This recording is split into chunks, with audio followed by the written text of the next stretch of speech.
நான் விமல் பேசுகிறேன். விம் ஸ்டாக்ஸில் இருந்து நல்லா பேசுவோம், நல்லதையே பேசுவோம். இன்றைக்கி நம்ம பேச போகிறது என்னன்னு பார்த்தீங்கன்னா, ஒரு கார்பரேட் கம்பெனியில் உள்ள எம்ப்ளாயீஸோட டிஃபிகல்ட்டிஸ், அப்புறம் நார்மலாக சிங்கிள் ஓனர் ப்ராப்பர்ட்டிஸில் உள்ள எம்ப்ளாயோட டிஃபிகல்ட்டிஸ், இதை பற்றி மட்டும்தான் பேச போகிறோம்.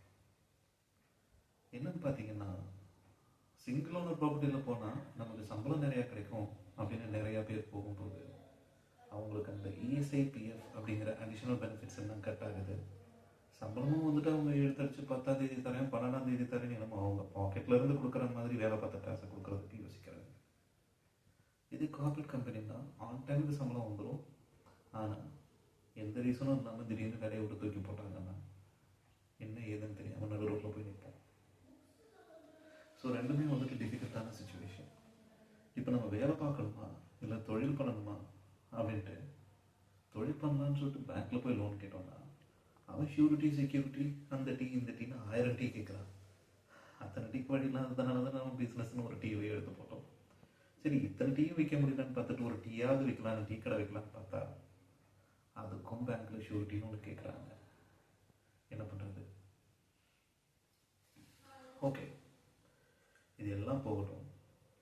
வேறு ஏதாவது ஒரு விதத்தில் வருமானத்தை பார்க்கலாம், நம்ம குடும்பத்துக்குண்டான செலவுகளை குறைக்கலாம் அப்படின்னு நம்ம ட்ரை பண்ணலாம். அப்போ தான் முன்னாடி வந்து எல்இடி டிவிக்காரன், பாத்திரக்காரன், எல்லாம் மார்க்கெட்டிங் எக்ஸிக்யூட்டிவ்ஸும் வீட்டு முன்னாடி நிற்கிறாங்க. அவங்கள தப்பு சொல்ல முடியாது, அது அவங்களோட வேலை. ஆனால் பாதிக்கப்படுறது நம்மளை மாதிரி சிறு குறு நடுத்தர குடும்பம் மட்டும்தான். ஸோ ஆசைப்படுறது தப்புன்னா ஆசையை தூண்டுறதும் தப்பு தானே.